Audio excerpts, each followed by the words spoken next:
Why hello everybody, Spencer here, also known as LEGO Dude 11, and in today's video, this is a brand new TV show review for you out on the channel, and today I'm going to be talking about the full season of Ms. Marvel that just concluded last week over on Disney+, so without further ado, let's discuss.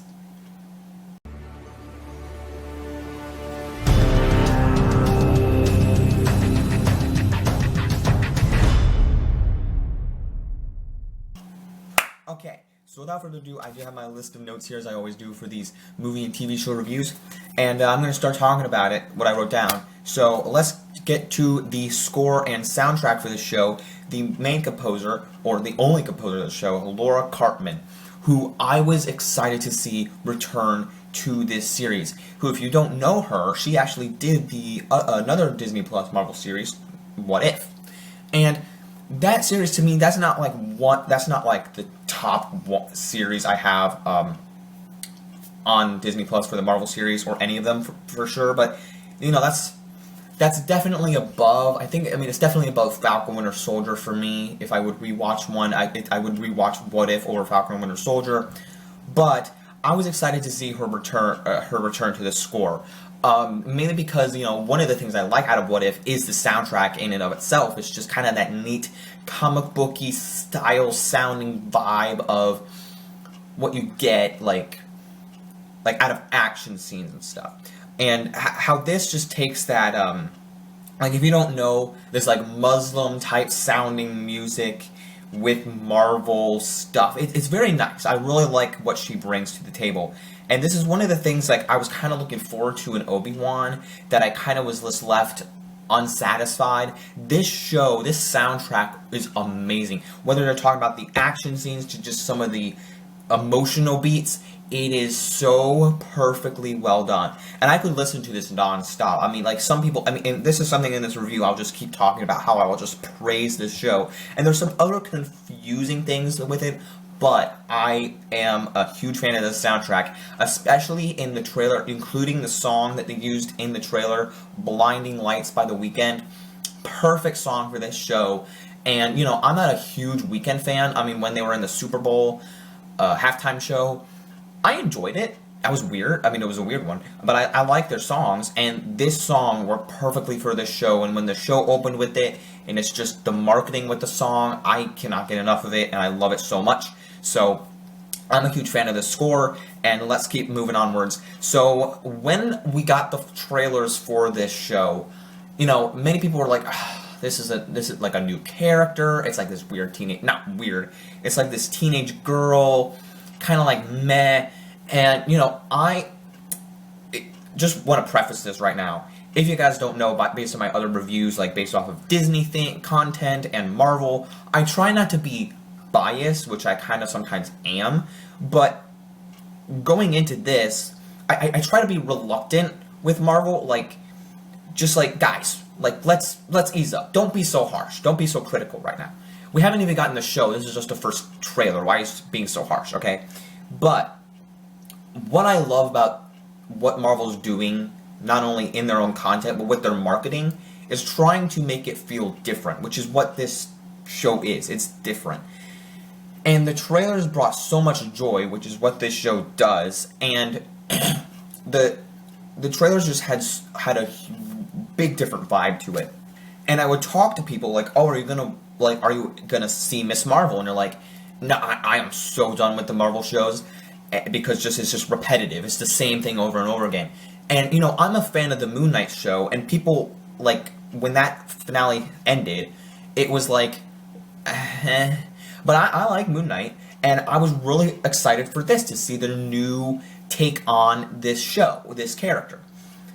Especially with the trailers enticing me even more with how they were made.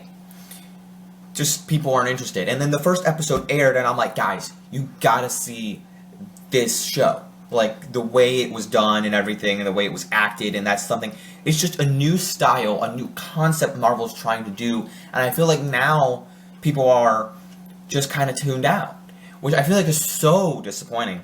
But anyway, I don't want to dread on that right now. But what I love from the first episode and continuing on to the second one and even the third, and by the end, I guess it's all wrapped up. But the great way to just describe this is the Scott Pilgrimisms, which I've heard from other people as well, the way, like, if you have not seen the movie Scott Pilgrim versus the World, I gotta tell you, but if you haven't seen that movie, go watch it and then watch Miss Marvel. Or if you already have seen Miss Marvel, go watch the movie if you haven't seen it. And if you have no idea what I'm talking about, you go watch the movie and then you see Miss Marvel and go, oh wow, yeah, that's exactly.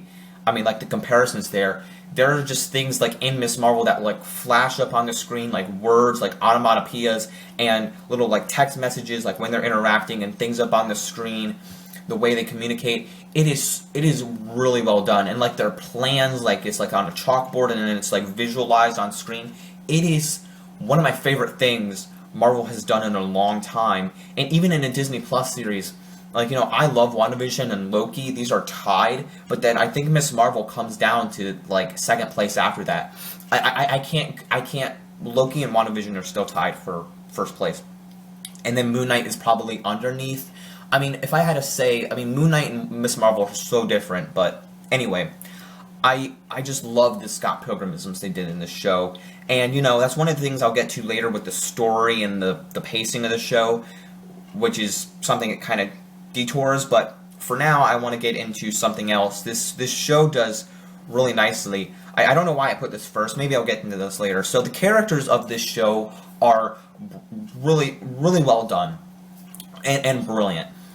Something like I said, I feel like people are just kind of like weren't not tuned out. Like the people that did watch this show or like were interested were kind of like meh, but because it's kind of like this teenage girl, like it's not like this big epic show, but it's just like kind of like the way some people I heard describe it, like kind of like a Nickelodeon show.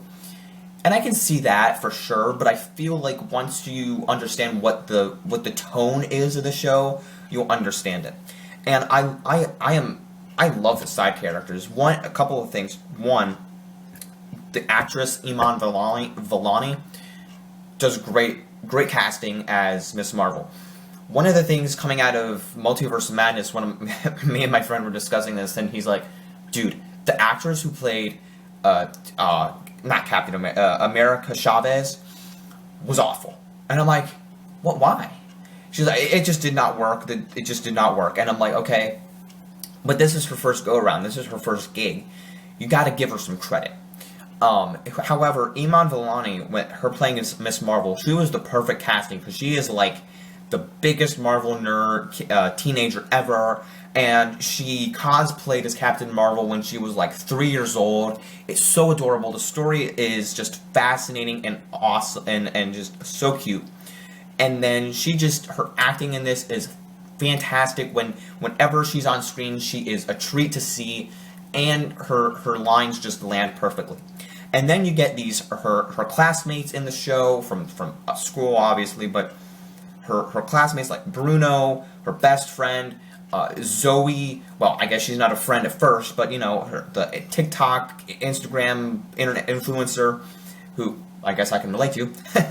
And then, who else was that? Nakia. Nakia was such a great character. I even made customs of them. If you haven't checked them out, I'll link it up below, up top.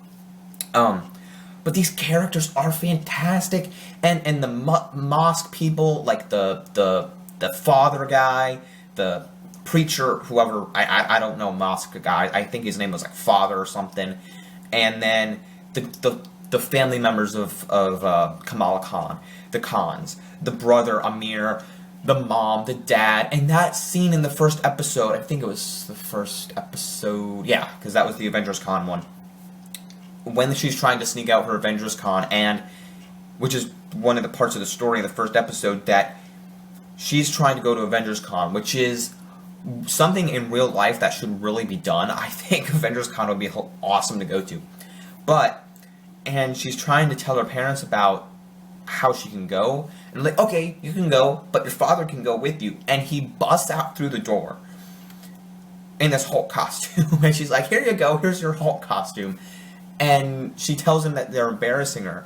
And it's so sad, it's so heartwarming, like emotional in that moment, that you're like, oh no, she broke her dad's heart by telling him that, because he just wanted to do something nice for her by dressing up in that Hulk costume, and she wanted something else. She wanted to be Captain Marvel, And it's so awesome. What I love about this series is by each episode she's getting she's incorporating different parts of her costume throughout each episode, and then by the finale, which is just something I'll mention right now. By the way, there's spoilers in this video. If I haven't said anything already that you didn't want spoiled, sorry. But by the finale, she gets her full costume by the finale, and it's so earned. It feels earned because I feel like with these other Disney Plus series, something isn't earned. Like, I feel like some people can relate to that. And WandaVision, you know, I'm a huge fan of WandaVision, huge fan of Loki, but I feel like some of these, most of these series have things that aren't earned, which I completely understand, but I feel like this one, this moment when she gets her costume feels earned because you've been seeing throughout the journey, throughout this show, the journey that she's been on, getting these different things for her costume, and her mom gives it to her. And in the moment, it just works, and it feels earned, and it's awesome, and she has it in the finale, and I love it. And she has this conversation like, I support you, because she knows that she's the light girl, Nightlight, or Miss Marvel. And that conversation with the dad at the finale, which I'm already kind of just skipping over things, oh my god. With that talk that her name, Kamala, means Marvel, it's so heartwarming. I love that conversation. But I love all the characters here. The story is great. I guess we'll just get into that right now. Well, I'm going to gloss over that real quick and talk about the power and the effects, because when she notices the bangle, or the bracelet, I thought it was bracelet, there's other meanings to that, and she gets her powers, I'm not even going to touch on the CGI, because I don't want to dread on the CGI here. I think it's fine. I know there's issues at Marvel, but this isn't me ranting. I just want to talk about the show as a whole. I like the direction that they went. You know, some people are like, ew, why didn't they go with the stretchy arms and everything? But they kind of did.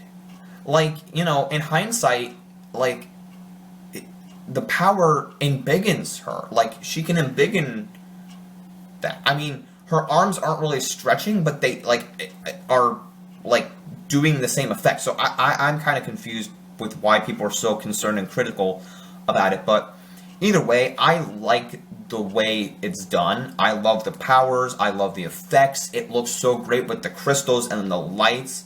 It just looks great. Now, I mean, again, I don't know if there could be done something better with the effects. If you're like, I don't work in the CGI department, and I mean, I'm a video guy. I'm a video guy, so I've never worked in effects or CGI stuff. So I don't know if it could have been done better, but what I saw, I really loved, and I appreciated every moment of it. And the different characters as well, like, I guess I'll just go into this right here. After the third episode, so the first 3 episodes are kind of dealing with Kamala, her powers, her family, how can she deal with this bangle that she got from her ancestors, and you know, because she goes to Avengers Con, this whole thing goes awry, she puts this on, she dresses up as Captain Marvel, she has this bangle, and things go wrong. And the damage control is after her. And when she's there, or she's at Avengers Con, she's trying to deal with all this stuff, and then she's at her brother's wedding. And all this thing goes down, this whole thing goes down, and it's great. Like, she's trying to deal with the family, this other threat and everything. And by the way, in the first scene of the 3rd episode, there's this flashback scene, which is perfect. I love the flashback scene. And there's this pan up from the top that you see an image on the ground, and it's the 10 rings from Shang-Chi. And dude, I gotta tell you that moment right there was not like the biggest pop I've ever gotten out of MCU, but it was one of the moments. Well, there's something in the finale too, a couple things, but one, that was the first thing out of Miss Marvel I'm like, oh, I gasped at, because, you know, another tie-in, right? But they totally ignore it. Like, they gloss, it's there, like, maybe they'll explain it later. Because I have a feeling that the 10 rings, the thing, the Eternals thing, and the bangle are all tied together. I have a feeling that they are, But they don't even mention the 10 rings again in the show, so I don't know if it has any significance. Which why would they show that and not have any significance? But anyway, I thought that was a neat thing to include. But after the first 3 episodes, then you get this threat about the ancestors of where the Bengal comes from, the clandestines and the Jinn. So they introduce this, which is, I'm going to get into the threat right now, but when you get into the 4th episode, which is my opinion, that and the finale are like my 2 favorite episodes. I mean, the first one's great as well, this whole series as a whole, but you move into the 4th episode and it deals with this new threat, like the Jinn and everything. And the red dagger's introduced, which I like this character, but it's like, okay, where are they going with this? Because then by the 5th episode, like, I love the whole 4th episode, like, detour, if you will, like with the direction, right? Like, you got the red dagger, you got this family threat. Like, okay, what's gonna happen? You feel kind of the danger. You feel kind of the threat. So it's moving along. I love what's happening, and then by the 5th episode, you get this 20-minute historical lesson, which is really neat to get this realistic history lesson in Marvel. Like, okay, this is neat to learn about all this stuff in Pakistan. Like, oh, okay, this actually happened, and blah blah blah, XYZ. But it goes on for 20 minutes, and then you get back to this incursion thing. The cliffhanger that happened in episode 4 gave me chills. So I'm like, ooh, this is an incursion, which kind of looks like an incursion, the thing that happened in Doctor Strange. And then you get to episode 5, 20 minutes of backstory, historical lesson, and then 10 minutes of resolution of what's happening in the real world, and then that entire threat is gone. She's gone. The Jinn is gone. And I'm like, okay, it was a neat resolution, but I'm like, what was the point of that? Like, I thought there was going to be more build-up, more satisfaction, and they're just gone. Now, it was a neat way to do it. I loved the way that they just crumbled down. But I'm going to get into the finale here right now, and I love... I still have something else I want to explain, so I'll just mention that right now. So a couple things, like I mentioned, I like that they had this little history lesson, like historical aspects to the real world, and I also liked, I love the Jinn and the clandestines. I like that they were in the show, but why weren't they in it more and more of a threat? Like, they just were gone instantly. And also the red daggers kind of confused me. Like, I thought they were going to be kind of the main threat, but no, then they suddenly were good. Kind of like in Captain Marvel, how the Kree ended up being good.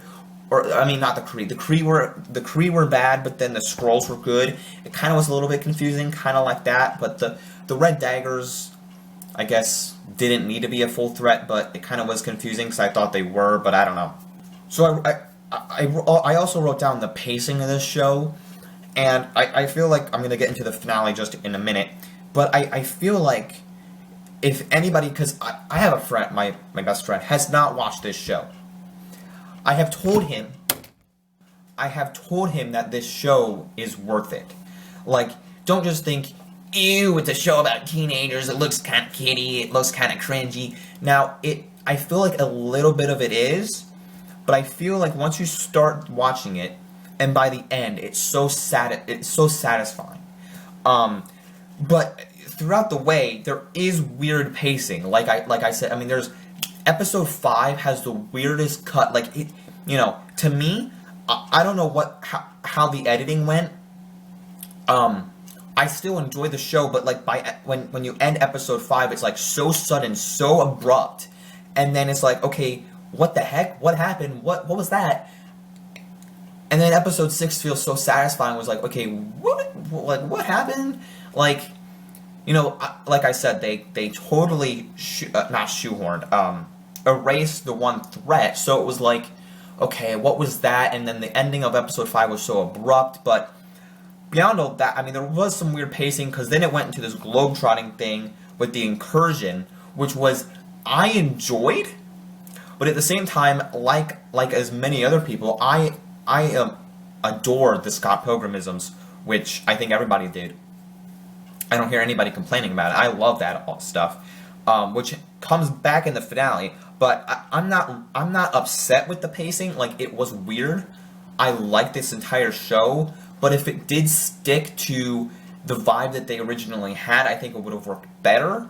But with what they had, this was their story that they wanted to tell, which is what I said about Multiverse of Madness. Some people hate that movie.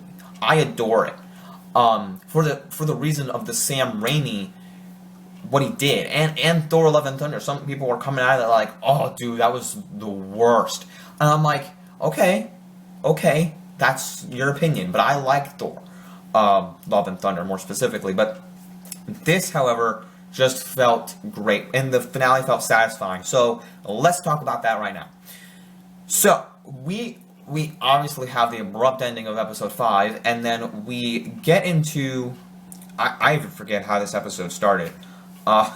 Shoot. Okay, I guess I do know. Damage Control is looking for them, and they go to the mosque again. And Nakia's like, this is an American mosque. Or they take Bruno. Bruno and Kamran are working together to get away from Damage Control. And he's struggling with his powers. His powers that are trying to hurt him inside. And I love the effects of Kamran's powers. It looks beautiful, the design and everything. But then, we see the head guy from No Way Home is like, don't go after them. Don't go after them. And the one woman who just goes rogue out of nowhere, I'm like, she's obviously going to go after them. Like, what are you doing? And then she does, and it's a very neat battle, or it's a very neat finale. And then Kamala's plan is hilarious. The whole thing is hilarious in the high school. They're just like, no, you can't hide here. They tell Kamran and Bruno, no, you can't hide here. This is an American mosque, a mosque in America, which is hilarious. I laughed at that. And then they had the father of the mosque had a little dialogue with them, said, don't be the villain. Or even though they're the villains, don't be the villain. And then they go hide in the high school. And that's where the whole finale battle, I guess I'll call it a battle, takes place. And, Kamala, it's kind of like in the beginning of the show when they have that whole plan to get to the Avenger Con thing. It's kind of like that, but with the big battle where they're like, no, let's take out the Damage Control with softballs. And they all disguise themselves in hoodies and red hoodie. They're, I guess, basketball hoodies. And to try to disguise themselves so they don't know who's who.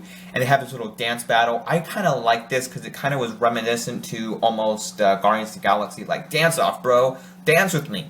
So I kind of laughed, got kicked out of that and everything.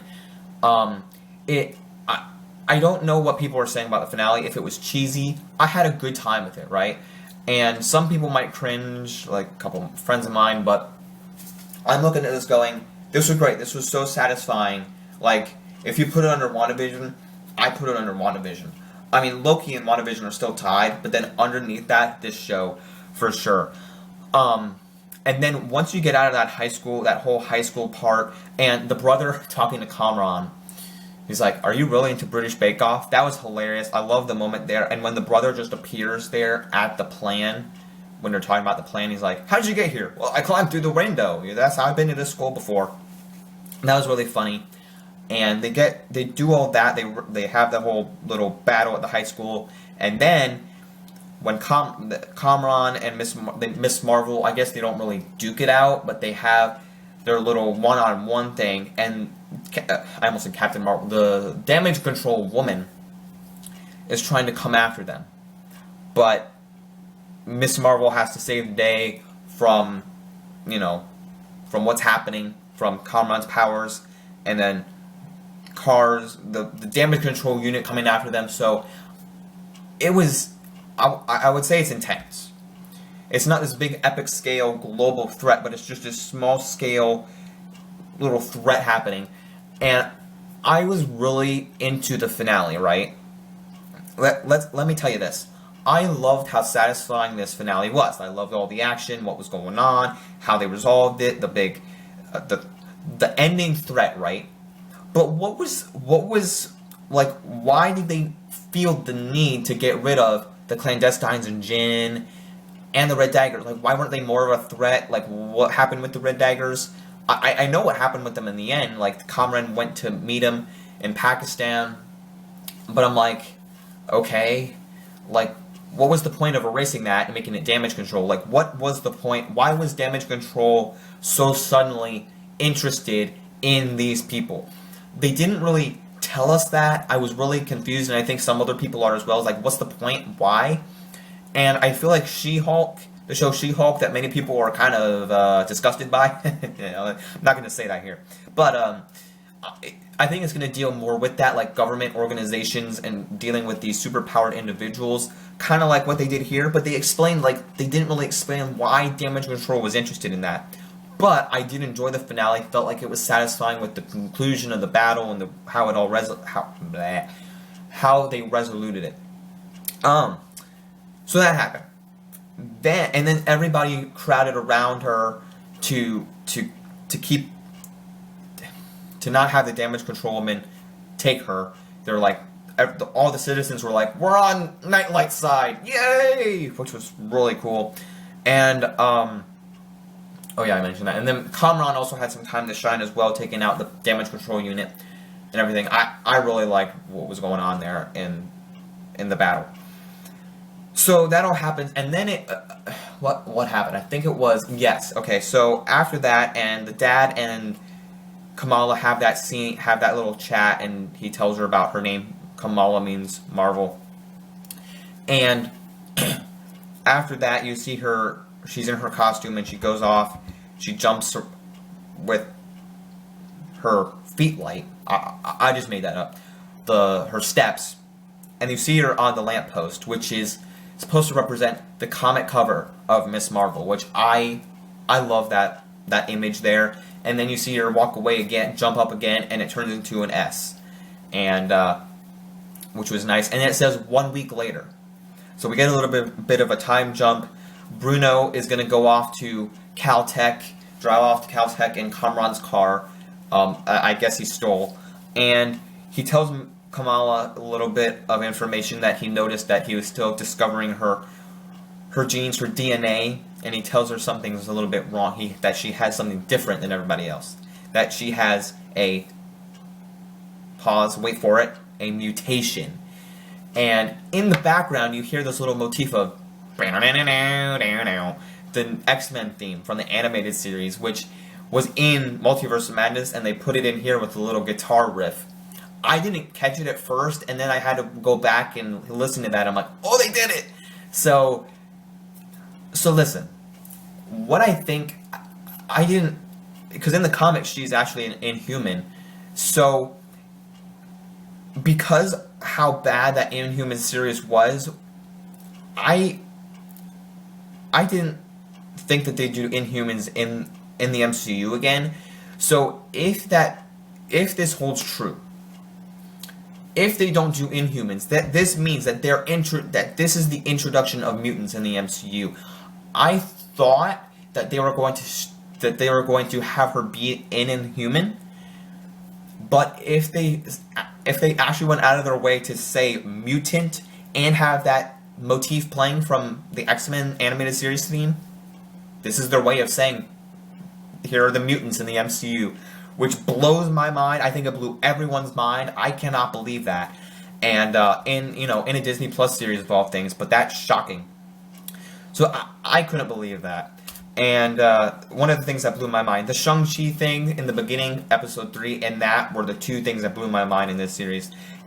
And the next thing, we're going to get to the end credit scene of the finale.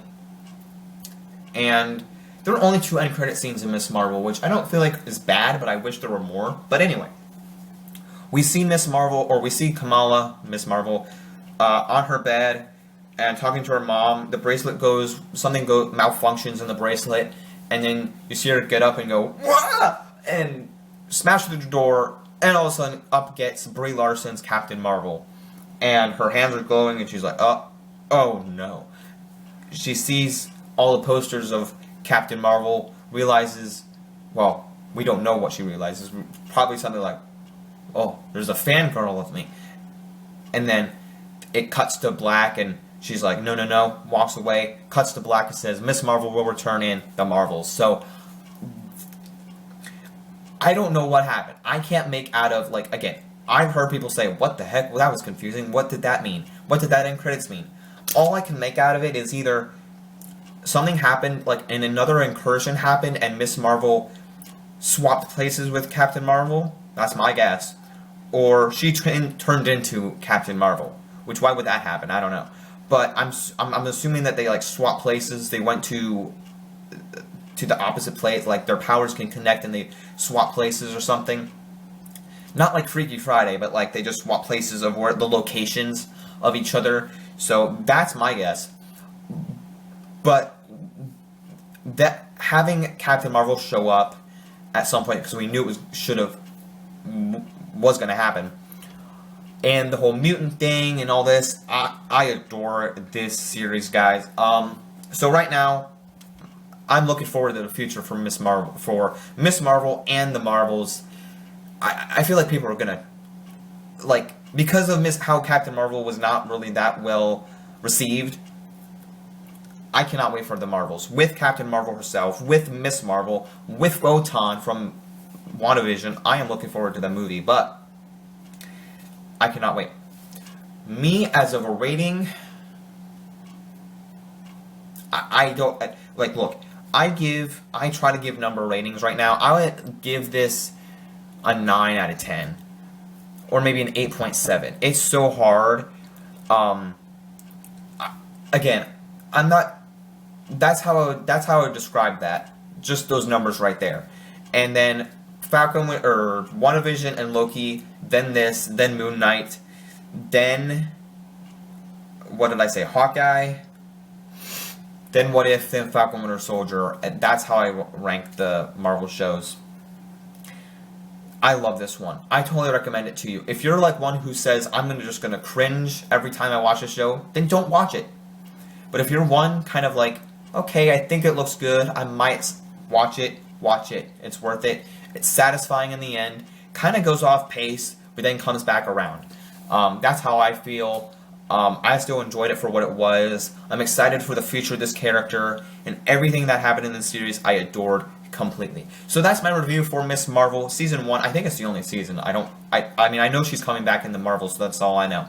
But anyway, that's my review for Miss Marvel. So thanks so much for tuning into this one. Stay tuned for more reviews and more content here on the channel. Don't forget to watch the customs if you haven't seen my customs for this show, the Lego figure customs. Don't forget to leave a like, subscribe, follow me at Boba Fett, and Master, links down below. And as always, don't forget to like, subscribe, follow me. Don't forget to keep calm and play Lego. Peace out. Bye, everyone.